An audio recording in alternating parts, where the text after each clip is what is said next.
This is Primeval, and welcome back to part 12 of my Endless Legend playthrough of the new Guardians expansion, as the Broken Lords on Impossible difficulty.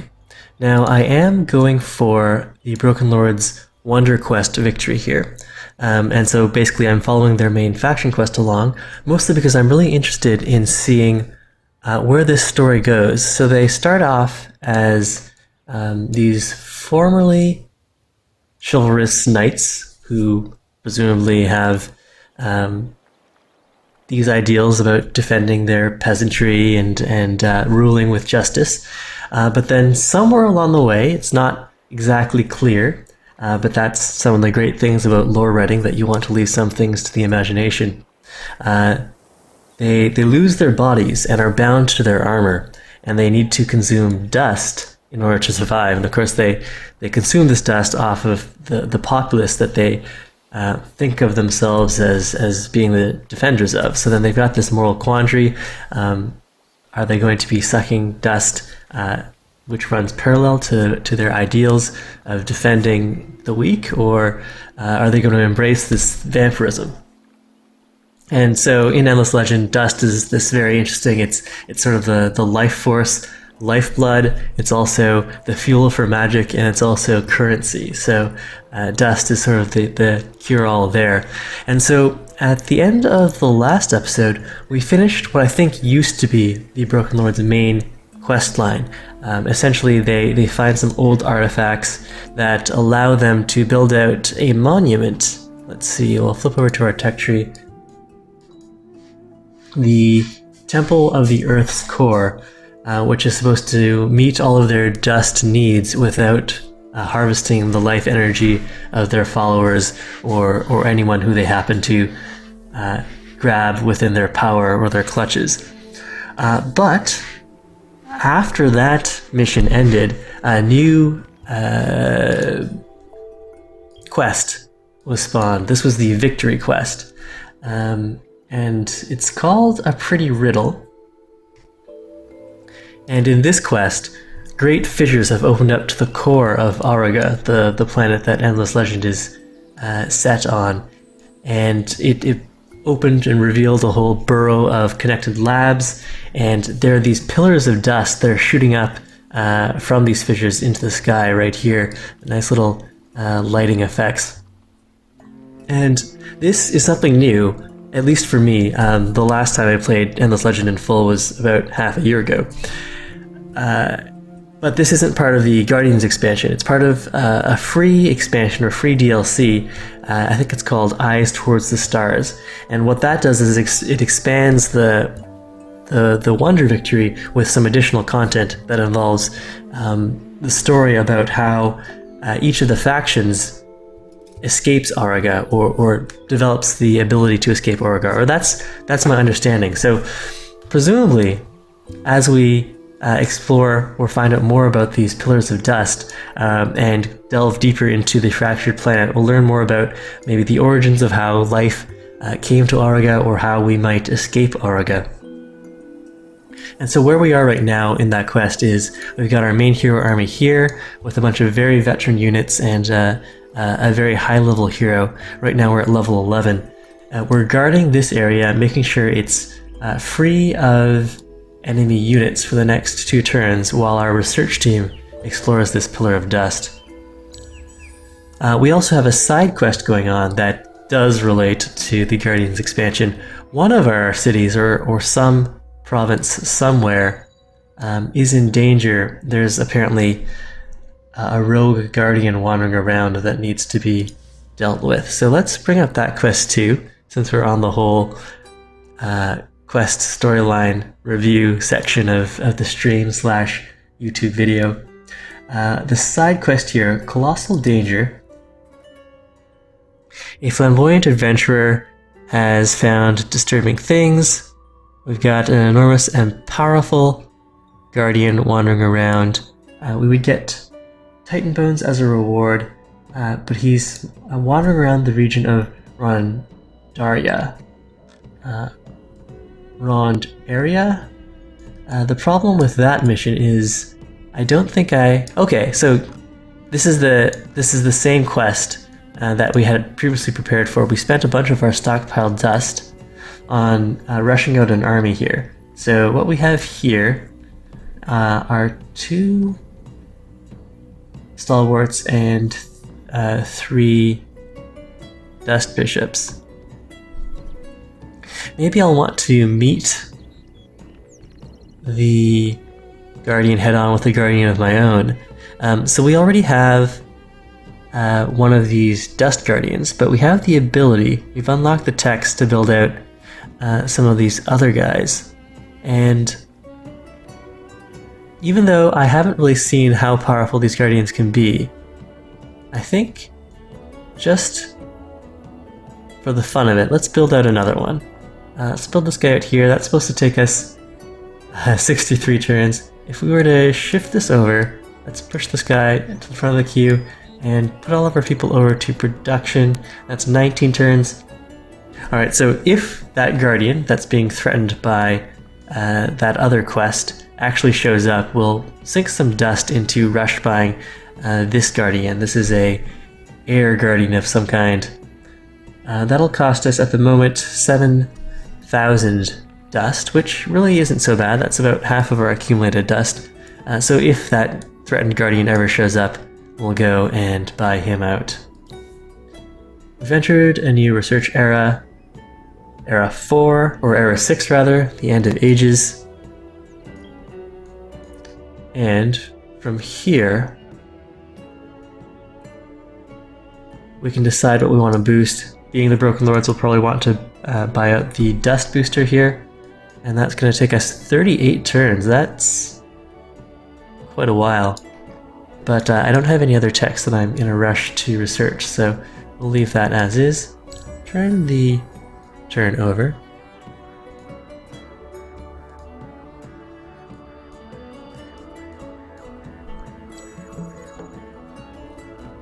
Alright, so another step in the victory quest done. We've secured the region. We get 50 Palladian as a reward, which is definitely very welcome. And equipment prepared. We're ready to descend into this fissure. And now step 3, below. This is unheard of. It is science beyond magic, or magic beyond science. It comes from a place of the endless, yet holds some enormous thing that is entirely different from the runes and artifacts seen so far. Alchemists, wizards, and scientists divide their time between swooning with excitement and arguing with vigor about obscure materials and designs. And once again, other problems arise to distract you. Though the minor factions are to some degree pacified, armies of some sort of servant or guardian now pour from the dust-lit ruins. They are ugly, mishappen things. Hardly the work of the endless who came before, or perhaps, more worryingly, the work of certain endless under terrible stress in a moment of desperation. Thus, the little that is clear does not make things easier. The vessel is certainly some means of transport, with seats and beds, yet without wheels or runners. One's mind shies away from the conclusion. Sanity is not compatible with the idea that this could be a vessel to take one elsewhere, into the air, even beyond. You cannot know until it has been activated and explored. Simple designs and schematics show a crystalline power source that lies elsewhere beneath one of the other dust lights, collecting energy. It must be found and returned here for the mystery to be solved. Whatever this vast behemoth is, it will lie dead until the source of energy is returned. You must seek out at the other sites illuminated by dust lights. Beware ancient guardians who rise to protect them. So we need to search the other illuminated ruins by these pillars of dust or dust lights, and then we'll get some mysterious as yet unnamed reward. So the other dust lights, is that this over here? So we've got one dust light here, and then another on the main continent. So we can actually split an army off here. I don't know if we need a hero, but we can test that very easily, just sending these guys over, and if it so happens that we need a larger force, we might need a larger force. what is that? It looks like just a bunch of Harmonites, which aren't that scary, but there are 5 of them. They're probably higher level. We might need to add a few units as backup to that. So we'll send our hero here over to deal with the pillar that's on the New World continent, and then we'll bulk up the armies on the main continent in case there's something more that needs to be dealt with. Okay, so these units are actually something new. They weren't Harmonites, they're the Task Call. But they look very similar to the Harmonites. They've got the beam attack as well. They've got decent stats, 360 life, and attack, defense, and damage values in the hundreds. Our main army will have no problem dealing with that, but the army back home isn't nearly as experienced or as strong, so we'll have to bulk them up a little before we deal with that.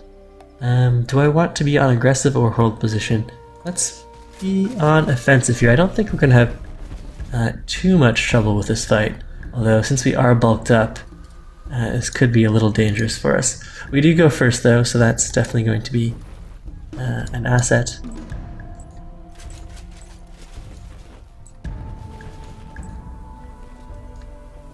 Do I want to have one of these dust bishops a little farther forward? Yes, why not? And we should make someone, give someone some adjacency there. So at least the Dust Bishop will have someone to heal. And we'll target someone where we don't actually have to move.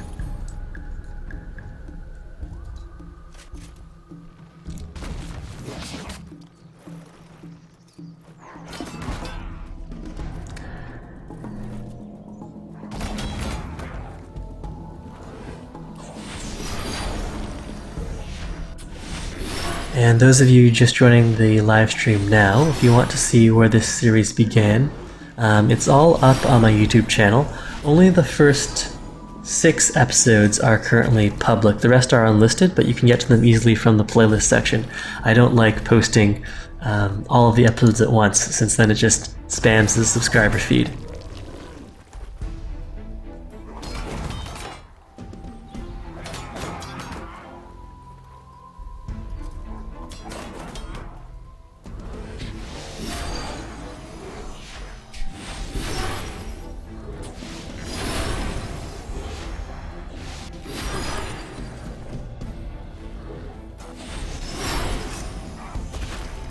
So we're not having any problem dealing with these guys. Our hero is down to half strength, but the rest of our units are going to be healed up by the Dust Bishops, and they will survive this fight enough so that we can just pay to heal them next turn.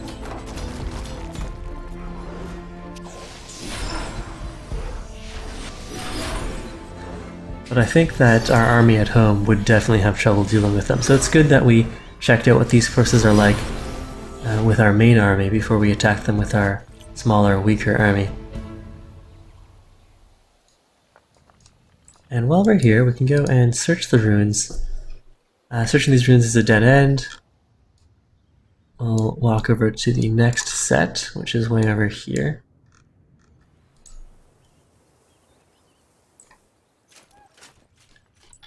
And then these guys here want some backup, so we can bring this Guardian down. That'll definitely help, and then we'll buy out a few more units here. We've got plenty of Palladium. Let's go and upgrade both the Stalwarts and the Dust Bishops here. So first, we'll upgrade the Vanilla Dust Bishops. We'll now, we can rename them, can we? If I go edit, I guess once they're made, they can't be renamed, which I suppose is fine. It'll just be an inaccurate name then. We'll gear these guys up with Palladium. First the weapon, that's the most important bit. Let's see, Unsteady or Exhaustion. Same amount of damage, but higher initiative on the Long Scepter versus the Mage Wand. I don't think I'm gonna win any initiative wars here. So let's just give him the Mage Wand. This guy, wait, or the Long Scepter has more health at the expense of initiative. Let's take the bonus health, and then we'll grab any gear that boosts damage. Alright, none of this is just all boosting our defense, which I guess would be fine. Let's just give him higher tier dust. And we are already using up a lot of palladium, so it's okay if we don't dedicate ourselves fully to that.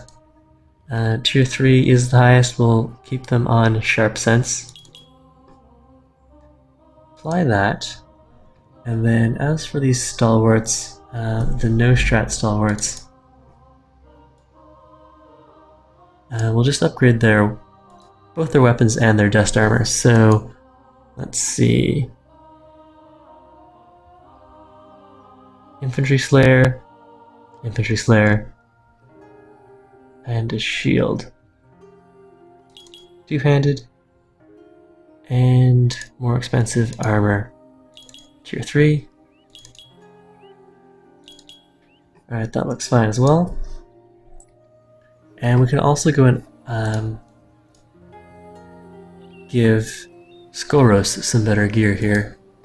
Let's see. So there's nothing too fancy that I can equip him with relative to his current gear. It's plus 100 attack, plus 30 damage versus plus 40 and extra life. So gearing him up with that stuff isn't going to be too helpful. We could go and attach some other gear, but I guess he's fine as is. Alright, so let's go and retrofit all of these guys. Looks like we're short the Palladium to retrofit all of them. We'll retrofit the 2 Dust Bishops then, and it looks like our stalwarts, we don't have enough of the appropriate strategic resources for them. We'll go and equip them with titanium then, since we've got plenty of that. So, do I have tier 3 titanium weapons? I do not. Alright, so we'll just give him the tier 3 dust weapons then. And so, they now require no strategic resources. We'll retrofit all, and then we'll go and buy out a couple. Well, I guess we can only afford one more of those. And maybe one more stalwart as well. Alright, so that all looks fine. Is there a guardian approaching this area? Not yet.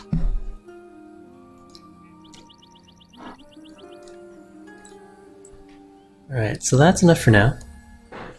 Once the 2 units come out of Sultan, we'll join them up and then go and attack this Pillar of Light.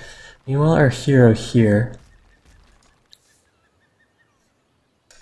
do I want to keep on upping my science? I don't think I need much more science. We can go and put her back on combat duty. Let's apply that here. Inspect and maybe change her equipment loadout, and we'll have her lead this army. So, we've got a whole bunch of new items. What I want here, Guardian Slayer. What does Guardian Slayer do for me? Plus 50% damage versus Guardians. Alright, so we don't need that because the Guardians of those Pillars of Dust aren't real Guardians, as in the Guardian expansion pack. But we could easily grab this army health booster. We'll go and ditch the science boosting trinkets. The army attack boost is definitely relevant. Army piercing boost. What does piercing do? Piercing is additional attack and damage. Not bad. Other options would be army resistance, army defense, army initiative. I'm fine with just damage and attack boosts. Alright, so that's some nice stuff here. Could I give her some higher tier weapons as well? We could upgrade that to tier 3. Tier 3 crossbow is strictly better than the tier 1. Alright, so we'll swap that out. And all of the rest looks fine. We'll give her tier 3 dust armor. So tier 3 regular armor is plus 6, 9, and 10%. That's initiative and defense values, versus the dust is also strictly better, although it's an enhancement in slightly different categories. But there, she's nicely upgraded. We'll apply those and then have her join up with this army. Assign hero, Rolkata. Now, I don't think our quest here requires that we explore these ruins with only Broken Lord heroes, but let's check that quickly. Where's the victory quest? Victory quest below. Yeah, it doesn't specify a particular army or particular upgrades that we need for that, so we should be able to fight. Okay, they wandered off, so that all wasn't really necessary. So we can explore the ruins right now. It was a dead end. Well, just for the experience, let's go and fight these guys here. And this is very much in our favor. But I've already seen this hero fight, and the mind control is nice, but it doesn't look too fancy, so we'll just auto-resolve that. And we took him down without any casualties.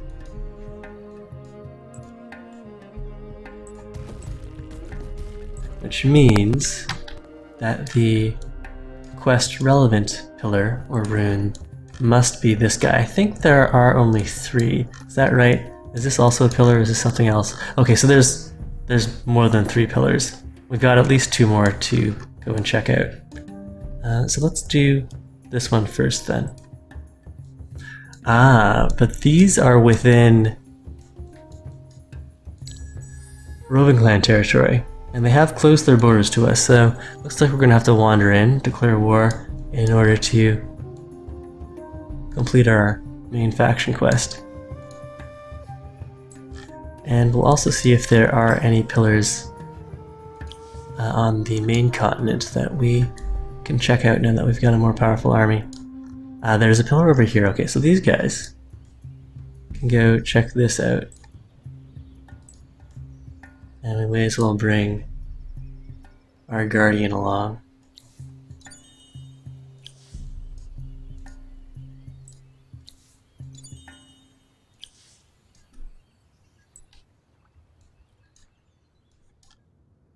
Alright, so do I have to declare war to enter territory here?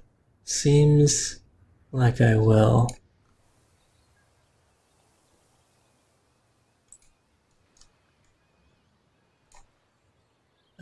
We're out of movement there, so we can declare war next turn.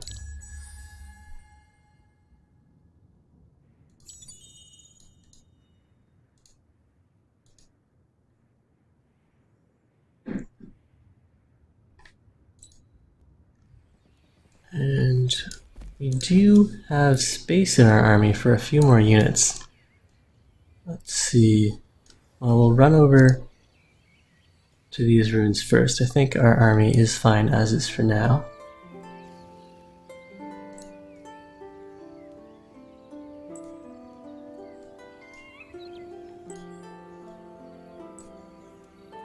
And I do need to enter territory in order to check out those ruins. So we've declared war on the Wildwalkers. That's fine. And we'll need to declare war on these guys as well. Or did they not actually close their borders to me? Okay, so if we don't need to declare war, that also works.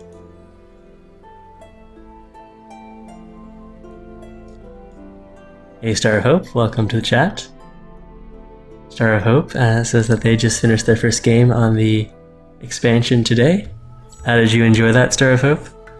The Wildwalkers are close to a quest victory. They've reached chapter 1 out of 5 on the victory quest. Alright, whereas we are on chapter 3 of the victory quest, so we're not we're ahead of the Wildwalkers on that. Gain enough experience to reach level 12. Let's see, do I want to negate all of Winter's negative effects or boost the hero a little more? These, well, let's just get the hero a little more defense. He's usually the one who takes the most damage. So let's go and run over to this pillar.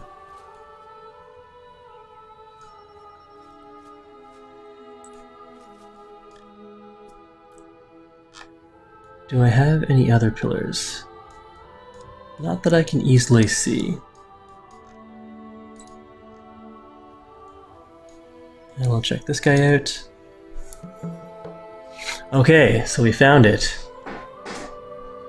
Whatever this vast behemoth is, it will lie dead until its source of energy is returned. And apparently we found it. The energy source must be in one of the runes. We got 45 gold. Eureka, or not, we have found the vessel's energy source, but it is clearly dead.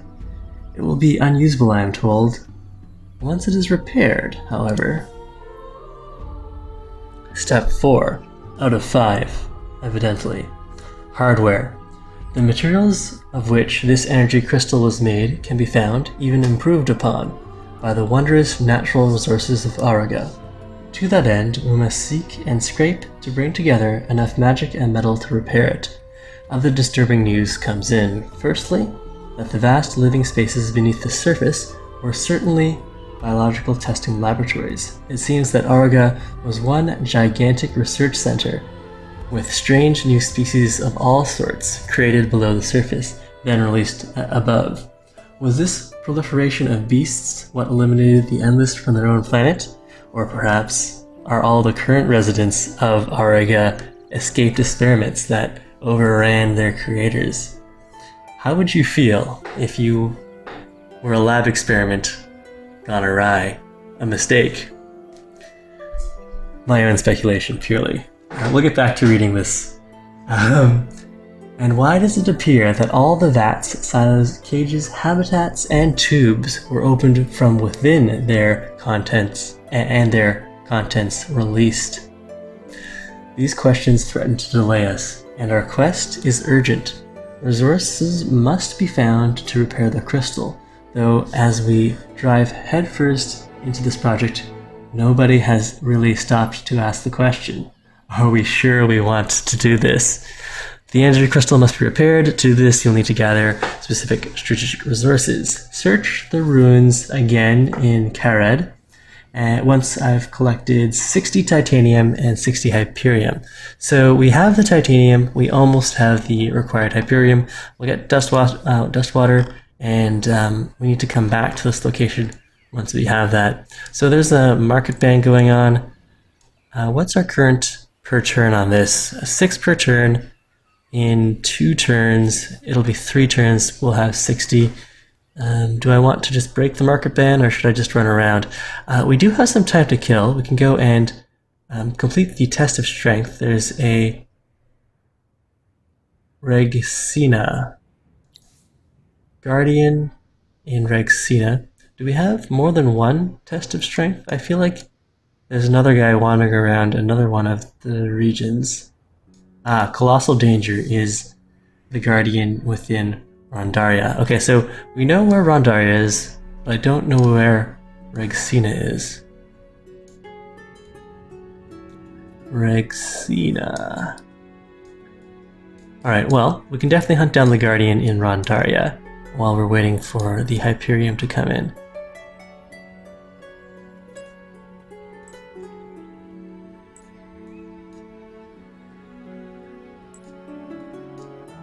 The extra movement on roads is definitely very nice. And do I want to rush by this Guardian? Yeah, if I want to play with another Guardian type, I may as well. I'm not doing anything else with that dust. We could just end the market ban. But I also want to see what these other guardians look like. Alright, so this guy's done. Flip the turnover.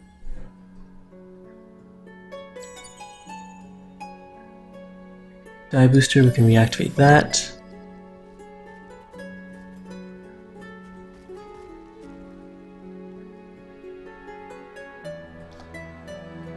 So Star of Hope found the expansion more polished than the initial release. And I've also found, and I agree with Star of Hope here, that the cooperative and competitive quests don't really seem to fit into the game very well. It seems much easier just to ignore them. Although I guess if the reward is good enough and the site that you need to travel to fulfill the quest, then in some situations it could be quite valuable, but overall I'm not overly impressed with them. They remind me a lot of the rumors in the board game, the cooperative board game Arkham Horror, that come up where, you know, players have to cooperate to spend items or resources to resolve some ongoing effect. But in Arkham Horror, the ongoing effect is pretty crippling, whereas at least for the ongoing effects that we've encountered in this game, there's the whole Dust to Rust quest, which made all of our gear more expensive, but we just got around that by suffering through it, because in order to complete the quest we'd need to spend a whole bunch of strategic resources that we didn't have. Alright, so there's some wandering armies that have a treasure. The treasure is spices, that's not really that exciting.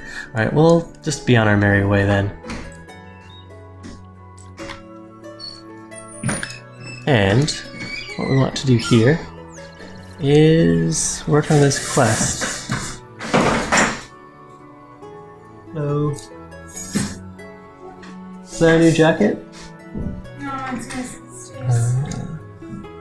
That's my dad's position. Explore runes. Oh, thank you, thank you, thank you, thank you. Thank you. And there's supposed to be a guardian wandering around here. I just don't know where he'd be. We've busted almost all of the fog. And apparently we have a teleport ability. You can teleport this army to another visible tile within 10 tiles. Alright, so that teleport ability, if it's only usable on the map and not in combat, doesn't sound that useful. You get more than 10 movement off of the double road movement and a movement boosting accessory. So teleport sounded exciting, but it doesn't seem to be that exciting. And there's no guardian here for us to fight, unless he's standing right there. But we can check that out soon. Alright, idle city construction. What else do we want here? This is one of our science cities.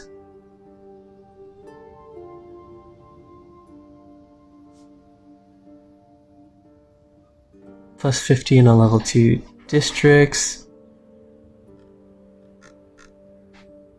Let's just go and work on a general booster here. Mithrite we don't need for any quests, so I'm fine spending that down. And then in Hadao we need to assign a building as well. Maybe the Dust Revitalizer. What kind of yields do we have in Hadao? Reasonable dust. Sure, let's get to work on that. We don't need any Mithrite for the quest either, at least I hope we won't for the next step. And that's good.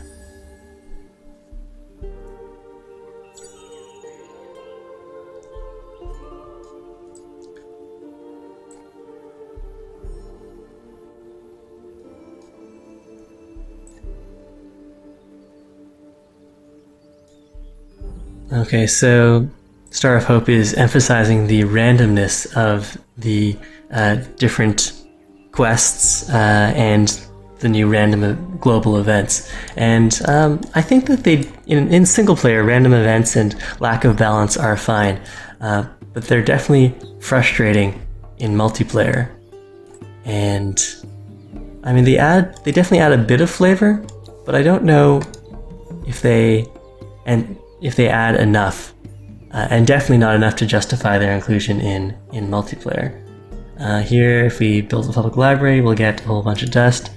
Interesting. I think that quest has also been repaired since I've last played. It used to be the reward for that would often give you a technology that you've already researched. So looks like they've rejigged that. The Broken Lords are offering to remove our market ban, the low price of 58 titanium. We already have all of the Hyperium we need, so I don't need access to the market right now. We'll just swing back to this dust pillar. And as for this army, I guess we can keep on exploring. Have a look at some of these Wildwalker cities.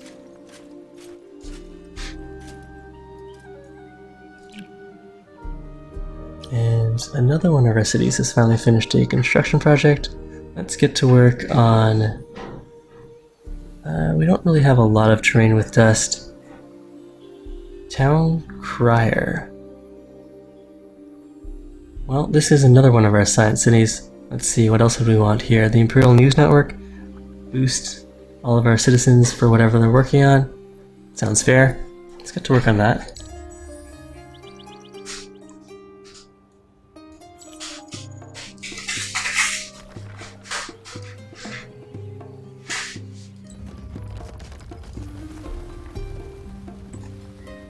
Okay, so this army is just wandering around aimlessly while we wait to fulfill our main faction quest. And I'm also looking for Reg Sina to see if we can go and do that quest. But the main thing that I'm worried about is hopping over to that dust pillar and fulfilling our victory quest.